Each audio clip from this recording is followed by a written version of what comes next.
I wanted to talk with you about the camera and lens package, how you came to that decision, and also some of the challenges of just filming this many documentaries over so many hours of time. So let's start with the camera and lens package and how you came to the decision that you did.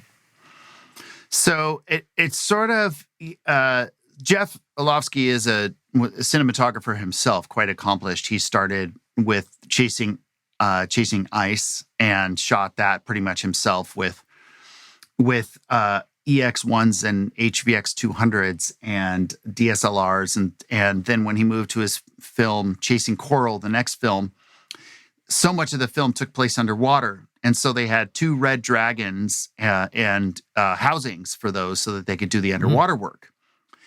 And he still owned those cameras as well as two Sony FS7s, which they had used for the on-land sort of verite work on that film.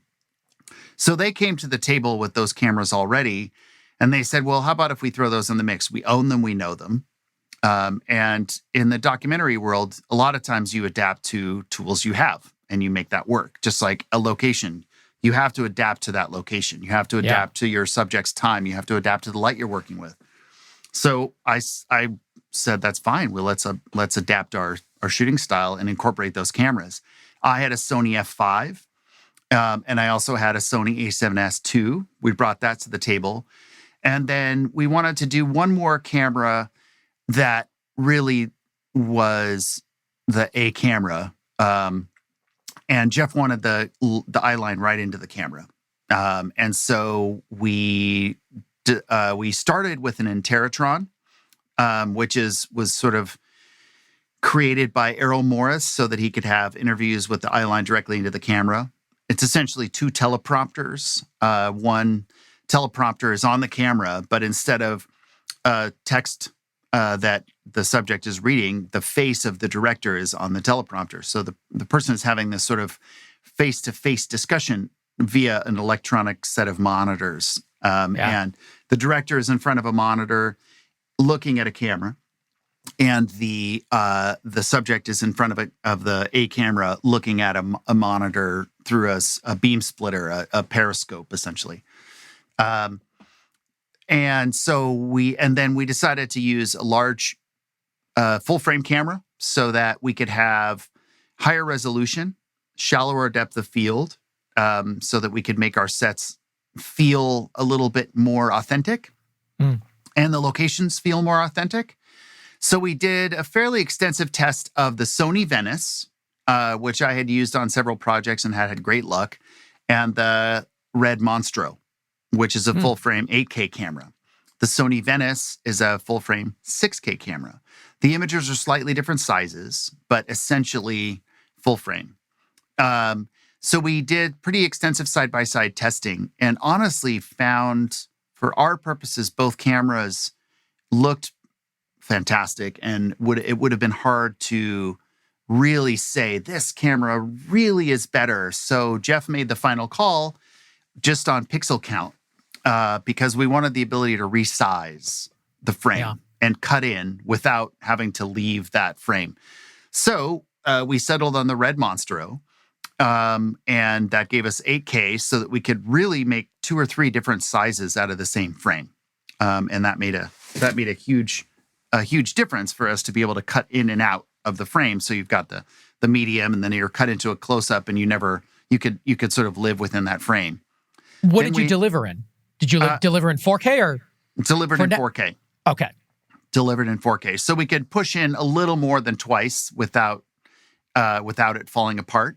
And sometimes they push in a little bit more than that. We've always been able to push in a little past the actual resolution because of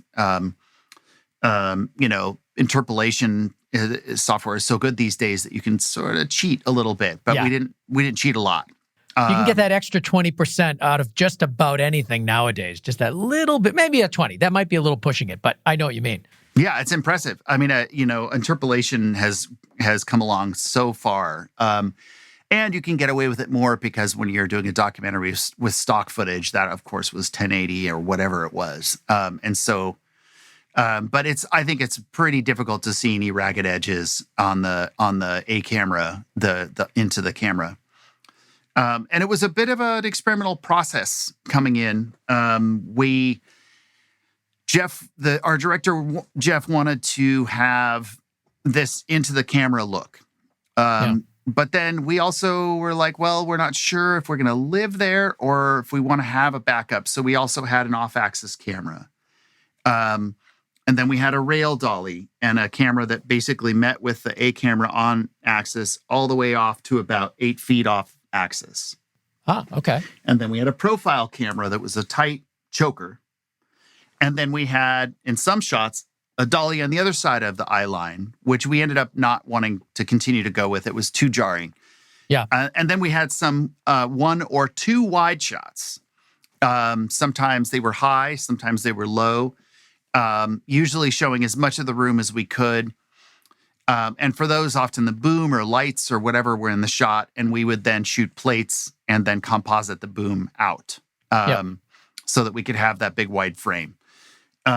And sometimes we would even, throughout the interview, move the wides. So we'd have 2 wides, and then we would move those wides so that every time we stopped down. You mean move during the recording, or just record 45 minutes, move it, do the next 45? 45 minutes and then, 45 minutes and then move it. So that then we had essentially, 2 wides or 4 wides or 6 wides to choose from. Yeah. If it was a really long interview, and that gave us the flexibility to have a bunch of different feels. I would say that one of the descriptive words, the look and feel that we were looking for was surveillance, because we're talking about surveillance capitalism. So we wanted to our wide shots to feel as much as possible, kind of like, surveillance, kind of like you're seeing through a security camera, like you're being looked in on, or like you're from the point of view of surveillance. I think that's important to the story, like you said. So I'm counting, is that 5 cameras now? 5 or 6, depending on the setup. Are they all the exact same Red cameras, or are you mixing different formats in there? We were mixing different formats a lot. We had 4 to... so the smallest interview we ever did was, I think we were down to 4 cameras. The average was the smallest. 6. The smallest. The average was 6. And for our real key interviews, we were 7 and 8. We only did 1 interview with 8 cameras, but we ended up deciding that was just excessive. And it was really hard to find a location where you could make 8 good-looking shots. Yeah. And we threw away that 8th camera ultimately because we were like, well, it's diminishing returns. Why waste the time? Yeah. So we ended up with ultimately an average of 6 cameras per interview. 1 was on the slider. We went back and forth between moving and parking on shots and moving very slowly on shots. And that was sort of an ongoing debate between our director and our editor, Davis Colcomb. And Davis and Jeff kind of had differing views on how moving that camera. And so sometimes we moved it, sometimes we didn't. And the 2 of them did a great job of incorporating that in. And I think that happens on films where there's debates between different visions, and that is often healthy. We would have debates sometimes about framing. And when you're working with a director who's a director of photography himself, ultimately you defer to your director. But sometimes you want to make an argument for a thing that you see. And sometimes it's worth making that argument because you feel like it's the better thing. Sometimes it's just you like it better. But I think that debate is a healthy thing to have. And then ultimately the reason a film is a hierarchy is that there is an ultimate decision, and that gets made by the director and the producer. Yeah.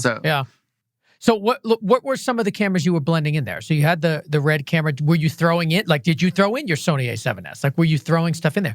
Yeah. So we had a camera was a Monstro 8K, usually with an 85 prime on it, as wide as a 50, as long as a 135. The B camera was sometimes a Sony F5, with either a Canon 17 to 120 Cine Zoom or an 85 or a 135 Sigma Cine Prime. And sometimes that camera was a Dragon 6K, shooting 6K, open gate. The other one of the profile, the straight profile was a 70 to 200 Canon Cine, or 70 to 200 Canon L series still lens on a red Dragon shooting 6K open gate. Then the wide shots would sometimes either be an FS7 with a 14 or a 24 or Those a are 30. that kind of surveillance shot that you're talking The about? surveillance shot. Sometimes it was a 14, sometimes it was a 24.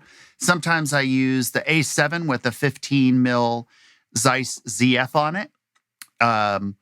In fact, that shot shows up in the reverse shot of Tristan talking to the live audience. There was an A7 tucked under the curtain that was 180 degrees behind him, where you see the whole room.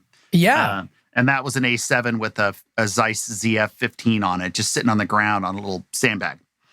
So when you're mixing all of these cameras, I have a couple of questions. One, how many operators were actually on set for these 4 to 6, sometimes even more cameras? Did each camera have their own operator?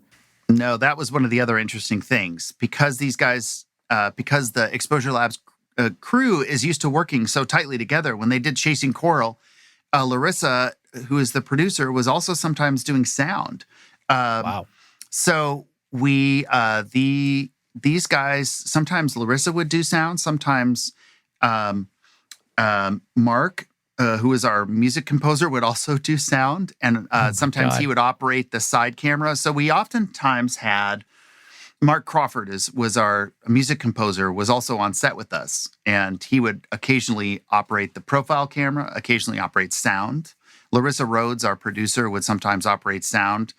Occasionally she would operate. We usually would have an AC pulling focus on either the Monstro A camera or on the dolly. I would operate the slider dolly, the rail dolly. And the other ones were fixed. So we didn't have an operator per camera. And I would bounce around on the slider during questions, run over to the wide, check it, make sure it was rolling. And the ACs would also have assignments of cameras too. So usually I was monitoring 1 or 2 wides if I could reach it from where the dolly was to make sure those were going. If not, there was someone else assigned to those wide shots. Jeff, the director, actually made sure the A camera stayed rolling, cut and rolled that himself.